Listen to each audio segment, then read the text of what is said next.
Back at it again, baby, and we have another one with JP the comedian. Let's dive in. So what do you think about what's going on? Well, in response to the mass shooting, just as the media is directing me to, I'd like to jump to the conclusion that we should ban all guns before I have a chance to think about how that only affects law-abiding citizens while doing nothing to address the underlying cause of mental illness and evil behind mass shootings. Yeah, I think we should ban guns too. Yes, it would make a lot of sense to have people with guns take our guns. But sometimes I think, whoa, wait a minute there, extremists. Just hear me out. Sometimes I... But sometimes I think, hold on, wait a minute, extremists. You're thinking. That's not what we do. And it's true. You know, I think it's important that we, like you said, address the underlying reasons, the mental health aspect of it.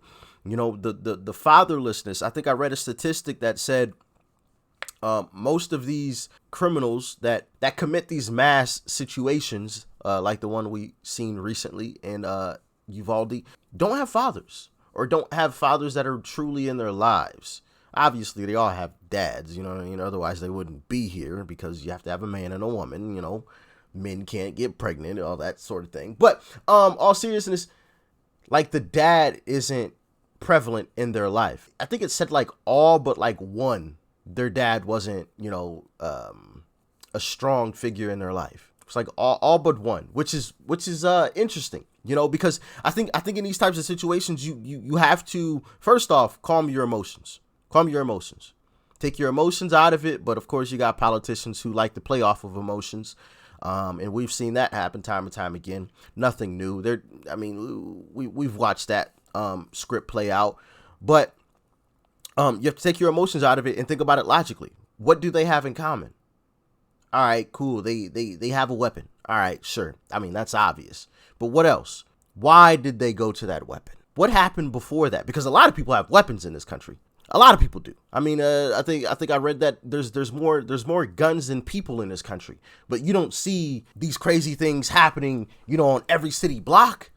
It could, because I guarantee you on every city block in America, there's somebody with a firearm or with firearms. So why did that person reach for that weapon? Why did they have those thoughts? I think it's important to address that before we punish the masses, in my humble opinion. And I tweeted that out. Why do we blame the majority for what the minority do? I think that's BS and another form of control, in my humble opinion. I think if they want to outlaw... But as always, y'all let me know what y'all think in the comment section. Guns in order to prevent murder, why don't they just outlaw murder? They already have. And the criminals still break the law? They do. Then are we sure the criminals that break the law would be willing to just obey a new law about guns? I think we're supposed to just think so. I mean, I can only assume that someone who's willing to murder another person would probably have a moral compass that says, hey, killing a person is great and all, but possessing an object I'm not supposed to, that's just crossing a line. Not going to do it. Makes sense when we look at it through the lens of that very limited, unlikely perspective. Sure does. Instead of waiting for the leftists who politicize the tragic loss of life to convince the media, to convince the masses, to convince the government to confiscate our guns, maybe we should just voluntarily turn in our guns. Yes, and maybe we should turn in all our food and private property rights too, just to be safe. I'm pretty sure that's already in process. You know... You'll own nothing and be happy. Private property rights too, just to be safe. I'm pretty sure... You'll own nothing and be happy. I forgot what this, the WEF World Economic Forum or something like that. Yeah, this gentleman on the screen, that's literally a quote from him or his forum. You'll own nothing and you'll be happy.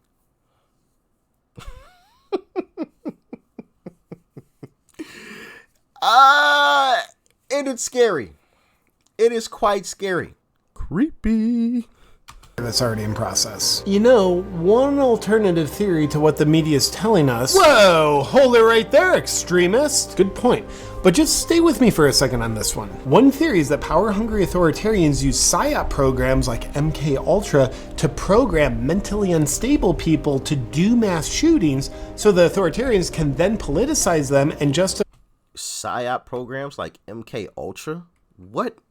Can somebody explain that to me? I have no clue what that is. Use PSYOP programs like MK Ultra to program mentally unstable people to do mass shootings, so the authoritarians can then politicize them and justify to the public why guns are being taken. And then they have total tyrannical control over citizens who cannot defend themselves against them. Okay, Mr. Tinfoil Hat. Now, PSYOPs and MK Ultra might be proven programs that the government has used, but they're just conspiracy theories. You think so? Yeah, I think calling those realities conspiracy theories, as they're subjects that I do not understand, is a viable way of engaging in intellectual discourse about them so that I don't have to do any research beyond the current level of knowledge that I already have. I'd also like to discount those realities as conspiracy theories because it's just easier than starting the journey of learning about what I don't currently know about. And by being unwilling to learn about anything new, that's how we grow more certain of ourselves. Hey, what's your favorite conspiracy theory? Calculus. I don't know anything about it, and I feel completely unwilling to learn. What about you? The clitoris is my favorite conspiracy theory. I've never found one, and I have no ambition to learn where they actually exist at. Well, Yo, he doesn't know where the clitoris is. Oh my goodness. Sheesh Louise, I feel bad for you, son. I got 99 problems, but that ain't one. in addition to claiming they don't exist, I speculate that one day they'll find them on pregnant men somewhere. But do you know what doesn't sit well with me? I don't know, like the stone cold hard reality of XY chromosomes and XX chromosomes? Also a conspiracy theory, so no. But it's just that if authoritarians with guns keep telling us that guns are so bad, why do they need guns? I mean, probably just so they can use them. Of course. The very ones that they want to take from us, their security is protecting them with. So how about this? Their security gives up the same weapons that they want to take from us. And we may think about giving up ours if we want to. How about that? All right. So we're all on an even playing field. That's the way I see it. Y'all let me know. Talk to me. True. But have you ever heard of history? I don't read books. I just burn them. Thank you for your censorship. But I accidentally learned about history once, and when I did, I learned that only tyrannical regimes disarm their populations. And when they do, those governments inflict terrible control, violence, and killing onto their now disarmed populations. For example, in 1911, Turkey established gun control. And then from 1915 to 1917, 1.5 million Armenians, now unable to defend themselves, were rounded up and exterminated. And in 1929, the Soviet Union established gun control. Then from 1929 to 1953, 20 million people, unable to defend themselves, were rounded up and exterminated. What do you mean, exterminated? Murdered. Oh, well, those are just two examples. And China established gun control in 1935.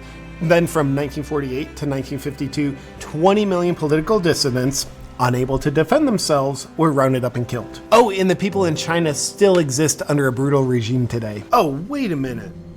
Germany also established gun control in 1938. And then from 1939 to 1945, 13 million Jews and others who were unable to defend themselves were rounded up and exterminated. Huh.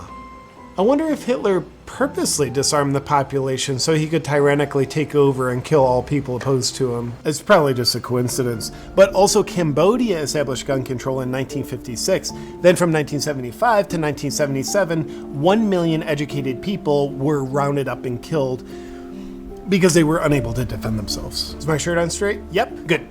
And Guatemala established gun control in 1964. Then from 1964 to 1981, 100,000 Mayan Indians, unable to defend themselves, were rounded up and exterminated. Oh, and it's probably not significant, but Uganda established gun control in 1970. Then from 1971 to 1979, 300,000 Christians, unable to defend themselves, were rounded up and exterminated. Coming with the facts. I love it. When this happens afterwards. And we have multiple examples of it. So, I mean, this may all sound fine and dandy. If you're ready to die in a few years, go ahead. 100,000 Christians, unable to defend themselves, were rounded up and exterminated. 56 million people rounded up and exterminated in the 20th century because of gun control? Yeah, apparently. But that could never happen here. Yeah, that's what all those people throughout history said. But it couldn't ever really happen here. They said that too. But seriously, I mean, that couldn't ever really happen here. Oh, well, when you put it like that, I'm convinced. Yeah, and besides, the authoritarians that want to ban guns in our country are saying it's for our protection. I can only assume that in all those authoritarian regimes that you mentioned that did all the killing, that they had a different, honest message for their populations about why they were being disarmed. You think? Yeah, it was probably something like, hey, we're gonna take all your guns so that we can control every aspect of your life and easily kill those of you who don't comply. No, it says here all those regimes also had a we're banning guns for your protection type of messaging too. Don't be a conspirament theorist. Another good point. Then that means this history book must be inaccurate, because it reveals a pattern that's currently unfolding in this country that's uncomfortable to think about. Exactly. That's totally false. We should 100% turn in all our guns. Like, ban them all. Yeah, I feel the coercion to agree with you. But do you think an even better idea could be that if the authoritarians with guns turn in their guns first, and then we, the people, turn in our guns? No, it just feels easier to trust the people that we know lie to us on a consistent basis. It's literally what I said earlier. If their guards will give up their guns, if their security will give up their guns, we'll think about giving up ours. You know? But until then, Second Amendment, baby. Let freedom reign. Just imagine how much better off we'll be without the only constitutional right that allows us to protect ourselves. Yeah, and if history has taught us anything, which it hasn't, it's that banning guns will work out much differently this time. Yep. Can't wait. You always say it won't happen to you until it actually happens to you, and by then it's too late. Oh yeah, that'll never happen. That'll never happen here. That'll never happen to me. Oh no. Yeah, then it happens. People, man. Like I said, I think it's important that we address the underlying cause of some of this stuff. I don't know about the 4K something, whatever he had mentioned earlier. Maybe there's a video that I should be checking out on it. If one of you guys is more informed on that, please let me know in the comment section. As you guys know, I do read through the comment section on a daily basis, so I greatly appreciate everyone that does leave a comment, even if it's only a little, emoji thumb, or you leave a comment that, says, hey, for the algorithm. I greatly appreciate it. Thank you to every single last one of you guys. Thank you to every last one of you guys. All right. But yeah, I think, like I said, address the underlying cause before we even think about taking away weapons. Weapons aren't the problem. Right? You could set a weapon down on the table, and if nobody touches it, it's not going to hurt anyone. Weapons don't hurt people. People hurt people. I mean, okay, you take guns away. All right, cool. What about knives? You gonna take all sharp knives away?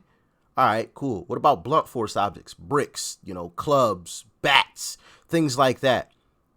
So, and now you run into a situation where, all right, cool, you may not have mass situations that happen, but you have mass home invasions, mass robberies, because you have a gang of, 6 criminals. They know every single one of these houses on this block has no weapons, 0 weapons. It might be 5 against 4 at best. More than likely, it's going to be like 5v3, 5v2. Who do you think is going to win that? 5 criminals jumping, running into your house, and you have nothing to defend yourself. Who do you think is going to win that? They're going to win that 10 times out of 10. So, all right, you eliminate these mass situations, but like home invasions just goes through the roof because nobody can defend themselves. Criminals just gang up and running in your house. They beat you by numbers. So now what? We got to live with our entire family? So it doesn't make any sense to me. And that's just one example. I mean, I can go down a long list of other types of situations and circumstances where this just doesn't make any type of sense. Not to mention Second Amendment, of course.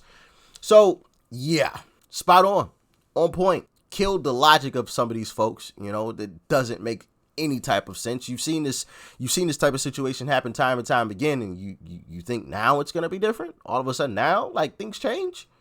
No, that's not the way this works. You don't think they said the same thing? Come on, like, it's obvious. Don't be so foolish. But as always, let me know what you guys think the true solution to this problem is, and how can we educate folks on the true solution and the true problem of the situation, because obviously, like I said, a lot of politicians have used this as a springboard to push these policies into the limelight and try to get people riled up.